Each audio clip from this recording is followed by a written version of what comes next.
So, turns out Yorkshire has opinions.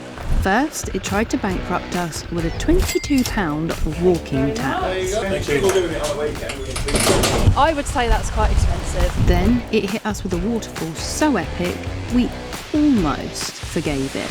This one is a good one. But just as we thought we'd seen it all, Yorkshire dropped a campsite bombshell. I'm so excited to explore. Let's get drunk! Meet Kip And Nook, where van life meets, are we glamping now? Oh, Laura, way too hot. Yes! This is our Yorkshire finale, and honestly, we are not ready to leave. I'm very sad. The sun greeted us like an old friend, warm, bright and ready for action. With a day full of exploring ahead, we knew there was no time for faffing about. So after a quick morning rally, we hit the road, fueled by excitement and the promise of another epic day.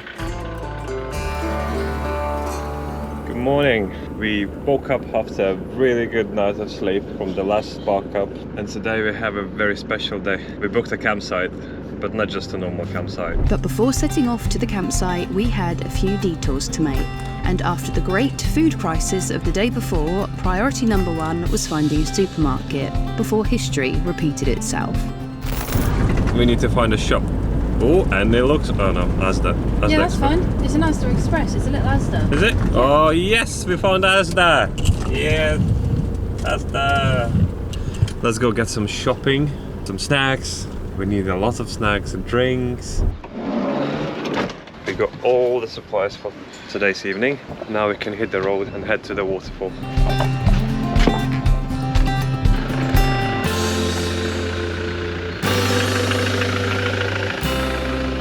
Before we head to the campsite, we have a couple of places to visit. So one of them is going to be this waterfall that we just arrived. We just parked up at the main car park. It looks like that we need to pay for the entrance. As you can see, we're bright and early in the morning and the car park is pretty much completely empty. So yeah, we're just gonna jump in our walking boots, pack our bags, and we're gonna head towards the waterfall, see how it looks like. Oh, No, we haven't. 4.5 miles, takes about 2.5 hours. Big loop round, isn't it? Really, back down to the car park. There's no rush, you've paid for all day. Lovely. Thank you very much. There you go. Thank you. We're doing it on the weekend. We it's nice one.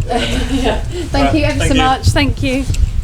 It's a 4.5 mile loop, 2 adults, £22. I would say that's quite expensive, personally. I mean, considering we paid £15 for that whole estate yesterday and we could use multiple car parks, True.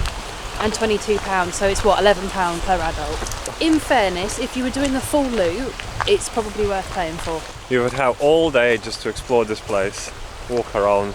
It's probably well maintained. The only maintained bit I've seen so far is the car park.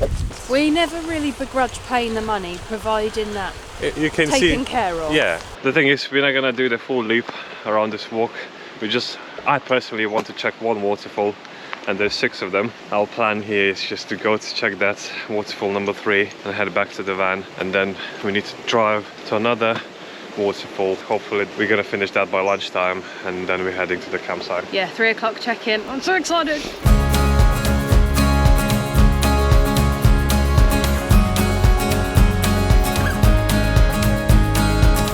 I think this is one of the highlight spots on this trail. The amount of money, the amount of coins in this tree. Oh, have we got any coins? I don't have my wallet. It's supposed to bring you good luck if you can cram a 2p in. Look at it.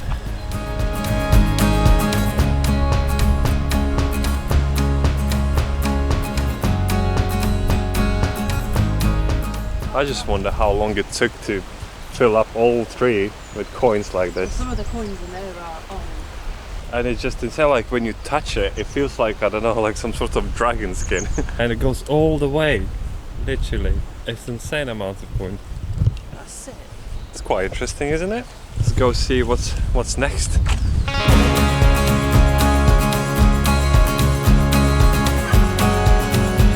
So at the moment we're debating with Emily, do we actually see where the money goes that we paid for? Because we're just comparing different places where you can park for free and walk for free, and you see no difference. It looks exactly the same. It's just a walk. I know not everything in the world is free, and I'm not one of these people that will complain about paying for a parking ticket or whatever else, but there's a £7 difference between here and the place we went to yesterday. So far here, I'm not really sure where that money's gone into. The paths are just the path. Well maintained. Typical like riverside paths, aren't they? This is the thing, this is the frustrating thing. It's not the money that's been spent. Like, I don't mind paying the money, but normally you can see where it's gone into. Like we said yesterday, they had cafes, the paths were brilliant for anybody that was in like mobility scooters or wheelchairs. Nobody like that could be down here because it's just not maintained. We're not gonna do a full walk, so we can't rate it fully, no. But at the moment we just think that it just seems like a lot of money. It might be a bit steep for just to walk alongside the river, but there's places that you can do this for free. I was just saying to Aaron just now that if you paid like £10 per vehicle, let's say, to cover some of the parking costs and the walk, that makes more sense. But £11 per person, I don't know. If you want my honest opinion, I think that's a lot of money for what we have here. But you know, we're not here to tell you how absolutely fantastic everywhere is and that nowhere has its flaws. We like to keep it as honest as possible, and I think both of us, don't we, think that £22 just seems like a lot. And that's where I'm going to leave it. I'm going to stop moaning about it now. It's done. Yeah, we need to find this waterfall. We have made it to waterfall number 1. I shall show you from this platform, providing I don't fall. This gal is clumsy. This one apparently has a drop of about 30 meters. This is, whoa, told you. This is the first smaller drop, and then it continues down to a bigger drop there. But how nice does that look for a swim? I say that, it looks very deep and I actually can't swim, but if I could swim, that looks like a nice place to do it.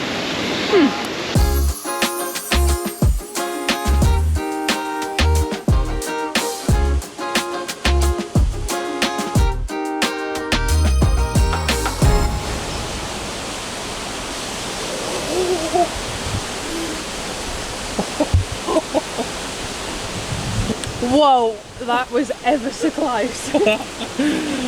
We still my beating heart. Go on. My heart rate is high.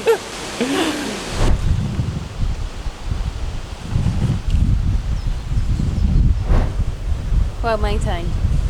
We made to the waterfall number 3, and I think this one is the best one from all 6. Because as you can see, you can actually walk behind it. From here, the walk continues all the way around and brings you back to the same car park you started, but we don't have time to do the full loop today, so we're gonna have to cut the trail short and head back. I love the waterfalls that you can walk behind, and I always, if there is a chance, I will give it a go, and this one is absolutely stunning one. It has such a nice swimming pool around, so you can probably have a nice dip.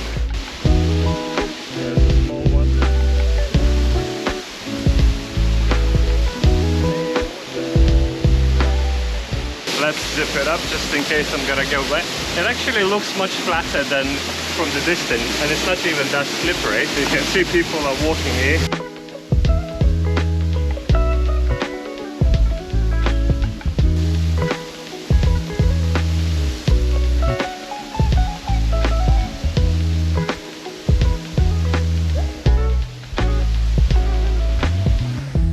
So this was our last waterfall in this place. We need to head back to the van and start heading to the waterfall number 2.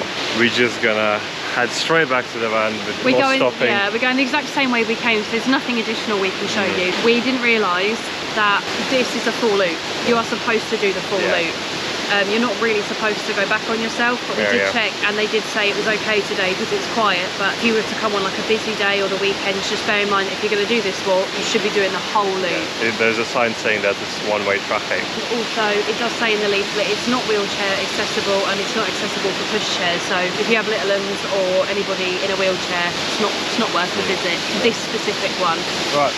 Let's go. So we made back to the van, and we nearly got charged on the exit as well. Thankfully he recognised me, and I mean I do have the ticket, it's in my coat pocket. He didn't say on the way in, oh please keep hold of your ticket just in case you want to exit this way. We were told we couldn't exit that way, but we asked and he said yes on this occasion. But when we were walking back there were signs facing us, and they said we couldn't walk back that way technically, but you pay on the exit. So there is a way that you can start the walk from the town side. But we were just saying, I wonder if there's signs there to say that you're gonna have to pay by exit. Because if not, I should imagine they get loads of people like, sorry, what? I've just gone for a nice Sunday walk and you're going to charge me 22 quid to get out. Imagine if it was a family of 6. It's nearly £100 down just to get out of... Yeah, it's a bit steep. It's a bit weird. It's a bit weird. Steep. We enjoyed it, but I wouldn't say that this is a place I'd come back to personally. You can find exactly the same walks in Wales for free. Exactly. Alright, let's go check another one and see if that's any better. If we've got to pay £22 to look at the next one, we're not going to it.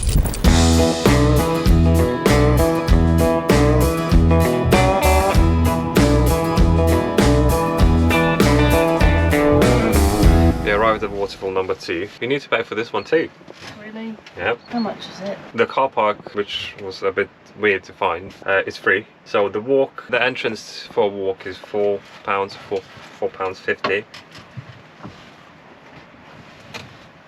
I think, which should be alright. It's better than £11 per person, and the longest walk takes around 20 minutes. Oh, okay. So we're gonna go have a look at this waterfall Before it rains.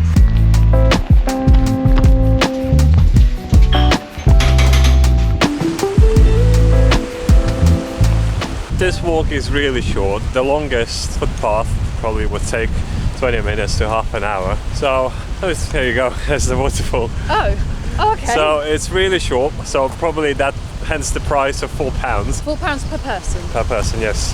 It's absolutely stunning. That's cool. Yes, look at it.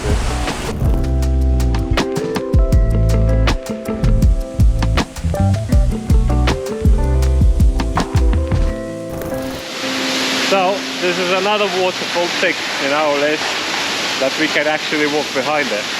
This one's really nice one.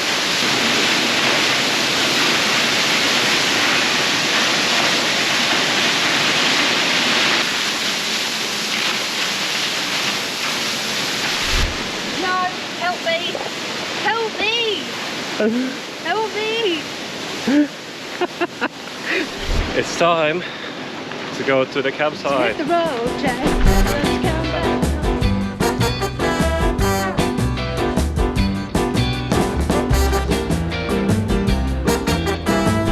So, as you may tell, we have just arrived at Kip And Nook Campsite, and the entrance alone, like, this is posh in comparison to any campsites we've been to before. The price was a little bit higher than we would normally pay. We don't tend to go like luxury, but being that it's Aramis's birthday in a couple of days and it was mine a couple of weeks ago, it just felt like the right time to book something like this. So just pulled up at a little like camper van check-in bay, and then I'm guessing we go inside and they tell us basically which one is ours. Welcome to the Kip And Nook, the camper van hideaway where roughing it means sipping coffee by a log burner whilst plotting your next wood-fired hot tub session. Meet the pitches, 6 glorious spots where you can park your home on wheels and live your best van life fantasy. Choose your vibe. Go tiny for a cosy charm, or level up to the Nook, the ultimate pitch with a hot tub and sunset views so good you'll forget your Instagram password. Now, let's talk the workshop. Spoiler, it's not where they fix tractors. Swap soggy sandwiches for wood-fired pizza. Trade campfire souls for PS5 marathons. Book the cinema room for a blockbuster night. Sweat it out in the gym. Or just exist. No itinerary required. Unwind in the sauna, brave the ice bath, or hike trails where the only deadline is watching the sunset. Bring your pup, they'll forget they're not on a 5-star holiday. And kids? No, this is strictly adults only.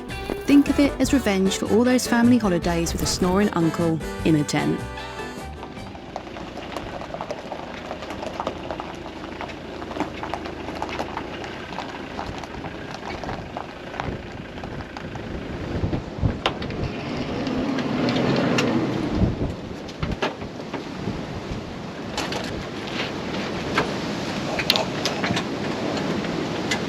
Welcome to the Kip.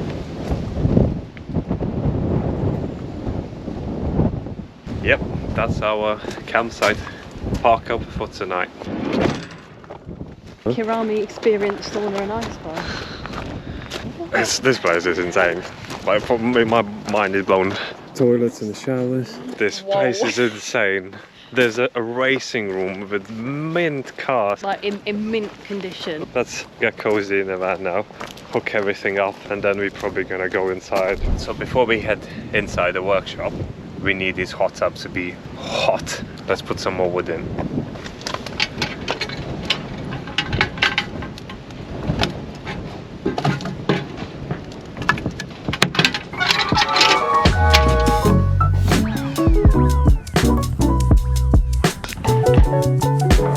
Little does he know that it's just a warm up, and that doesn't count.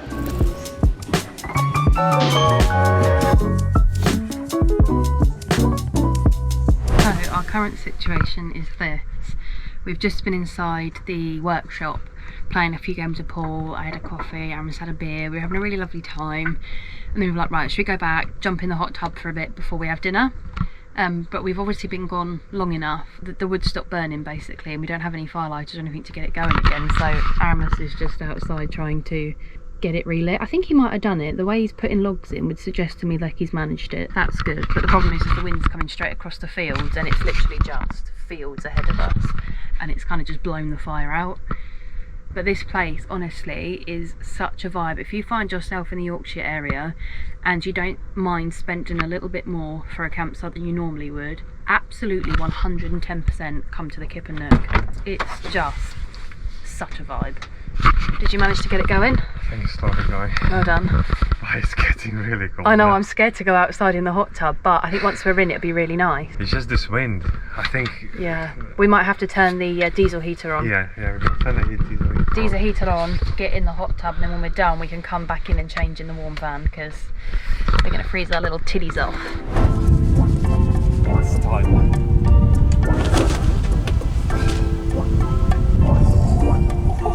It's nice and hot.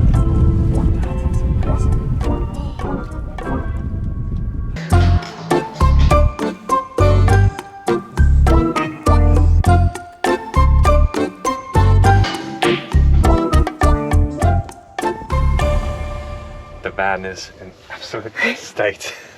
But we just came back from the workshop / bar, and we're getting back in a hot tub. It's been warming up all evening, so it's gonna be nice and toasty. So let's get in. Oh, Laura, way too hot. Yes. It's so I'm sorry, but that is scalding. That's not just hot, that's epic boiling. Okay, that'll be alright now. That'll be alright now. Oh no. It's a bit too hot. It's very hot. It's not a hot tub. It's a burn tub. Guys, I made a rookie error. That hot tub was so hot that I got out and I started to feel like really, I don't know, we got in the van and I was like, is it me or is it hot in here? Oh, I feel sick. Oh, I feel faint. I literally felt like I was going to pass out. I don't know, Aramis seems to think it was like the mixture of temperatures of the hot and cold. But I've had to come to the cab, strip off my pyjama top and sit with like the windows open. Both windows are open and I'm starting to feel better, but I literally come over so shaky. So if you're going to do a hot tub, make sure one, that it's not scalding, because that was a big rookie error on both of our part, and two, just be careful when you come out, because that was not a feeling I want to feel again. I've never passed out or fainted before, which I haven't done, don't get me wrong, but jeeba liba, that was a lot. And now I'm just going to keep this excuse going a bit, and that I still feel a bit offish whilst Aramis makes the bed. Sorry, did I say that out loud? Look at this mess. What's going on? I already got tidy up quite a lot.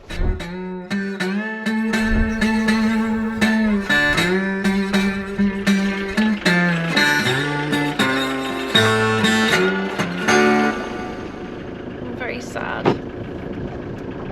We're leaving the campsite and we have had a wonderful time, haven't we? We did indeed. Like, there is no way to describe this place, but if you are in the area, or even if you're not in the area, it is worth the drive just to come here. It's amazing, and yeah. Bye, Kip and Nook. After a few quite intensive days of exploring some of the Yorkshire's most stunning spots, we couldn't have asked for a better place to end our trip. We stayed at quite a few campsites, but this one, next level. Would you stay here? Let us know in the comments, and if you love van life adventures, make sure to subscribe, because there are plenty more incredible spots coming your way.